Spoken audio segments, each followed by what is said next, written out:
The American Reconstruction period brought with it much social reform, including the transformation of religious practices. The year 1878 was the first year after the end of American Reconstruction from the Civil War. Throughout the Reconstruction period, the United States government tried to pass acts of equality for all. Many of these acts failed from their slimming interpretations by the United States Supreme Court. Besides racial inequality, religious inequality was also an underlying issue during Reconstruction. Mormons were forced to move west into Utah because during Reconstruction, the West was seen as an opportunity for equality. But even as they tried to practice their seemingly controversial traditions, such as polygamy, they were still discriminated against there. George Reynolds, a Mormon polygamist, came under fire from the new anti-Mormonism acts. As George Reynolds brought his case for equality over polygamy to the Supreme Court in 1879, the case that followed would alter the role of Mormonism in the United States. Influenced by the existing prejudices of the Reconstruction period, the outcome of the Reynolds versus United States case further divided the relationship between religion and government.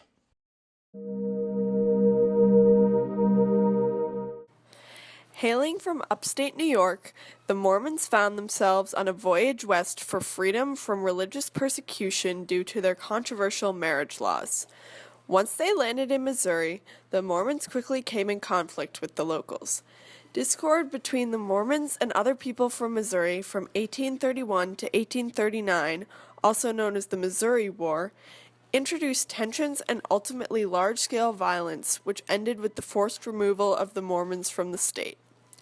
Mormons would continue from Missouri westward in a continued search for their religious freedom.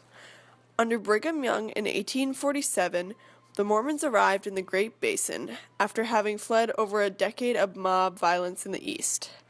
However, after facing continuous discrimination, the Mormons eventually settled in Salt Lake City, Utah, where they had enough confidence to worship their religion freely and build the society of their dreams.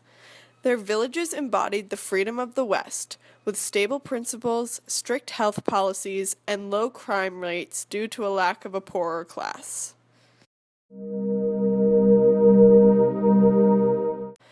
In 1879, one man faced the Mormon controversy on a federal stand. George Reynolds, an English immigrant, came to the United States in 1865 after marrying Mary Ann Tuddenham, his longtime sweetheart. He worked in the office of Brigham Young as his secretary and assumed numerous posts around Salt Lake City. In 1874, Reynolds married his second wife, Amelia Schofield, and was later charged against federal law by the Supreme Court.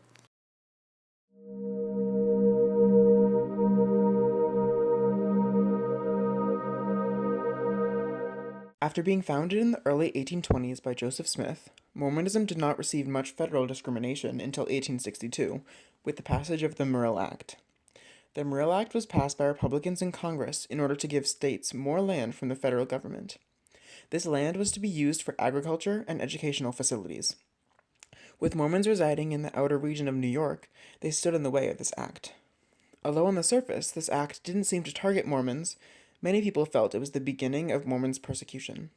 In fact, the court's turn to imperialist imagery reflected shifting attitudes toward race within the Republican Party, from which Chief Justice Waite and the other members of the court were drawn.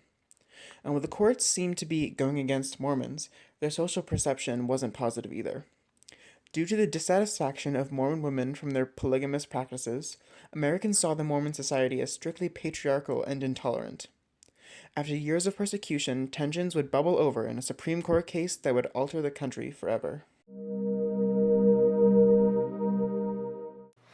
After 13 years since the passing of the Morrill Act, George Reynolds was charged with violating the anti-polygamy clause of the act. George Reynolds was an English immigrant and was found in his home with 2 wives. Prosecutors were unsure whether or not Reynolds could be charged on the federal level for bigamy. This was because some exceptions could have been made by the court due to religious duties or practices. But the Supreme Court held that federal laws could be constitutionally applied, even in cases over religious controversy. After fighting for his case in the Utah Supreme Court and then the United States Supreme Court, George Reynolds was charged and convicted with bigamy on the federal level. Under the supervision of Chief Justice Waite, the Supreme Court justices closed the case with a 6-3 vote in favor of conviction. Chief Justice Waite justified his beliefs when he stated in his case address, "Freedom of religion means freedom to hold an opinion or belief, but not to take action in violation of social duties or subversive to good order." Reynolds versus the United States was the first Supreme Court case to consider the First Amendment. The court would eventually decide that the Constitution did not protect polygamy itself.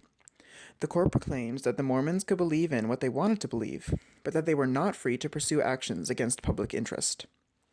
The court would come to rationalize their decision in stating, "To permit this would be to make the professed doctrines of religious belief superior to the law of the land, and in effect to permit every citizen to become a law unto himself. Government could exist only in name under such circumstances." After federal prosecutors spent years chasing down men practicing polygamy, the practice was finally banned with the finishing of the Reynolds case. George Reynolds was eventually charged $500 and sentenced to 2 years in prison for violating the Morrill Act. Due to the results of the case, more federal laws disenfranchised the Mormon Church, causing them to give up many traditional practices, specifically unlawful cohabitation and the forfeiting of their properties.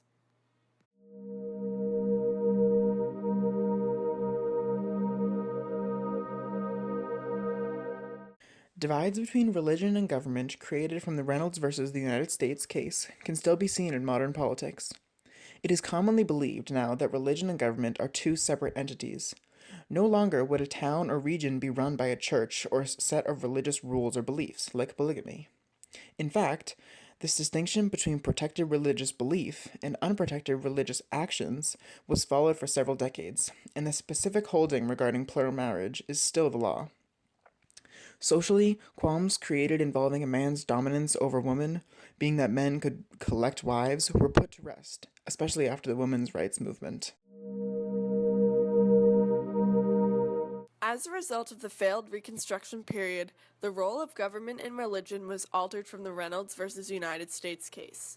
The separation between the church and the state deepened, and the Mormon Church was forced to alter its beliefs and practices. Instead of altering the United States' opinions and methods, the Reynolds versus United States case briefly hindered more accepting philosophies from entering the national stage, but it also allowed for social reformists to make their beliefs known in the progressive years ahead.